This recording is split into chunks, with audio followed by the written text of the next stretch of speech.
One night, there was a big knock at the door, a real loud thumping knock, which is unusual. I remember just clinging to my mum's leg and standing there looking up at the police as they said, your father won't be coming home tonight, that he had passed away in a tragic accident on the port. Mum was struggling to deal with the grief. She turned to drinking initially, and that was one way to escape and try to deal with the pain.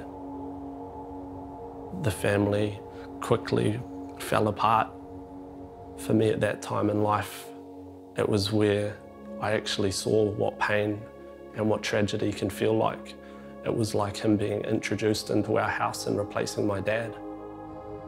As my mum was dealing with it and drinking, it led to a few parties, and all of a sudden there's a few new guys hanging around our house that would later become my mum's boyfriend.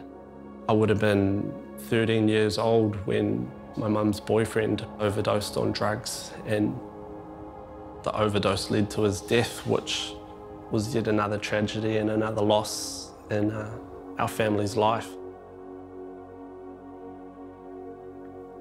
Losing another male role model was another real painful thing to deal with, and to see my mum go through it again when she already had so much pain she was carrying, it just felt like it just broke us to 1,000 pieces. I realised that I needed to become a man and start to fend for myself. I'd had so many tough role models after my dad's passing. They had hardened me to have a thicker skin, a tougher skin than most of the boys around me. I'd left school when I wanted to make some money. Eventually thought I'd pick up a job, which first was cleaning apartments, then a little bit of bricklaying, until Nikki offered me the chance to work for her dad. Nicola, my daughter, she was around 15, I think, and she came home and she'd been going out with this guy from school, but she asked me if I'd give him a job. I thought, oh, well, yeah, I could do that, and I could commit to maybe putting him through his apprenticeship. After a few weeks of starting this job as a builder, I'd noticed a few cool things about my boss. A lot of guys that came on to my site, they knew that I was a Christian, and they'd try not to swear, and sometimes when they did, they'd apologise. They'd say, oh, sorry about that, Frank. It was good that they did have a respect for what I believed in, and Anthony was watching that all the time. He was just an incredible male role model to me. He was really the biggest influence in my life leading up to becoming my own man and starting my own family.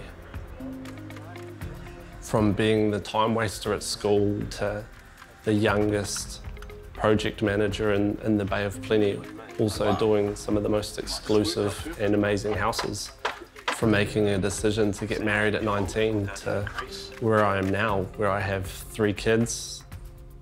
My mum needed to get clean, so she went into rehab, where she did her time through there and came out alcohol-free and drug-free. And since then till now, she's been completely alcohol-free. She had watched me change and choose to go to church. She asked if she could come along, which was a surprise to us, but we happily dragged her along, and that's the beginning of how she started a relationship with Jesus. Now when I see my mum, you can see her eyes are clearer, that her heart's healthy, that her soul is healthy. For her, it's a real inside change. Her body has taken the toll from the choices she made, but inside she's just so free, so light, so relaxed. She has no guilt and no shame about the past. It's all been healthily talked through in the relationship between her and I, and prayed through with Jesus. To me, I wouldn't know how to care for somebody if it wasn't for Frank. And it's through seeing him do it in a workplace and also care and love me that I've actually returned and changed in a role where I care and love for my mum.